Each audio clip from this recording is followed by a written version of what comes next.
सभी कहानियाँ ऑनलाइन सुनने के लिए प्लीज़ मेरा चैनल सब्सक्राइब कीजिए। तुलसी माता की कहानी। कार्तिक के महीने में सब स्त्रियाँ तुलसी माता को सींचने जाती। कोई धन मांगती, कोई पुत्र मांगती, कोई सुहाग मांगती। सब कोई तो सींच कर आ जाती, पर एक डोकरी सवा पहर रात को उठती और सवा पहर दिन चढ़े तक तुलसी माता की पूजा करती। तुलसी सींचती और तुलसी माता को रोज कहती, तुलसी माता सत की दाता, मैं बिड़ला सींचूं तेरा, तू कर निस्तारा मेरा।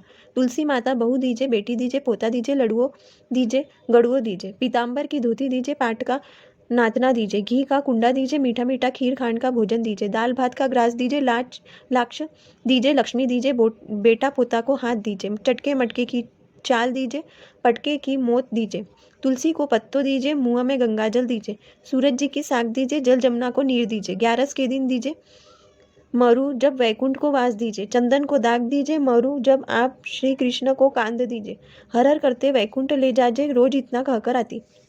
डोकरी की इतनी बातें सुन सुनकर तुलसी माता सूखने लगी। तब भगवान ने पूछा, आपको इतनी स्त्री आकर गा बजाकर पूजा करके जिमाती है, तो भी आप सूख कर पिंजर कैसे हो गए? तुलसी माता कहने लगी, मेरे मन की कुछ मत पूछो। भगवान बोले हैं, जैसी बात बताओ, मैं नहीं पूछूंगा तो कौन पूछेगा? तब तुलसी माता कहने लगी, एक डोकरी माई आती है, वह रोज इतनी बातें मांगती है और सब कुछ तो मैं दे दूंगी, पर आप श्री कृष्ण की कांध कहाँ से दूंगी?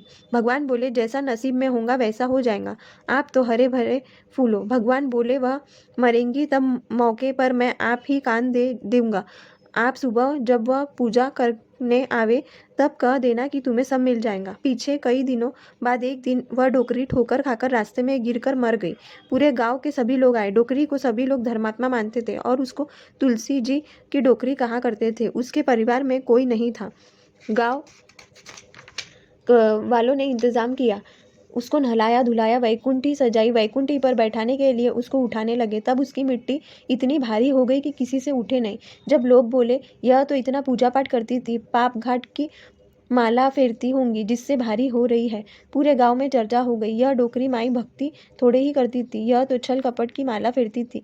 हमें इसे धर्मात्मा समझते थे, पर यह तो पापिनी है जो किसी से भी उठती नहीं। इधर भगवान ने सोचा, मेरे भक्त की निंदा हो रही है। भगवान बूढ़े ब्राह्मण का वेश धरकर आए और पूछने लगे, इतनी भीड़ क्यों है? लोग कहने लगे, डोकरी माई मर गई है, पापिनी थी, किसी से उठ नहीं रही है, सब उठा उठाकर थक गए हैं। तब वह ब्राह्मण बोला, मुझे एक बात डोकरी के कान में कहने दो, फिर देखो उठती है या नहीं। सब लोग कहने लगे, तुम भी मन की निकाल लो। तब भगवान डोकरी के कान में बोले, डोकरी माई मैं आ गया हूँ, तू बिड़ला सींची मेरा, मैं करूँ निस्तारा तेरा। डोकरी माई बहू ले, बेटी ले, पोता ले, लड़ुआ ले, गड़ुआ ले, पीताम्बर की धोती ले, पाट का नातना ले, घी का कुंडा ले, मीठा मीठा खीर खांड का भोजन ले, दाल भात का ग्रास ले, चटके मटके की चाल ले, पटके की मौत ले, तुलसी का पत्ता ले, मुख में गंगाजल ले, झालर की झनकार ले, साई का दर्शन ले, 11 का दिन ले, चंदन का दाग ले, वैकुंठ का वास ले, आप श्री कृष्ण की कांध ले। इतना सुनते ही डोकरी हल्की हो गई। भगवान सबको बुलाकर बोले, आओ उठाओ। भगवान ने हाथ लगाया और डोकरी उड़ गई। सबने अचंबा किया, खूब धूमधाम से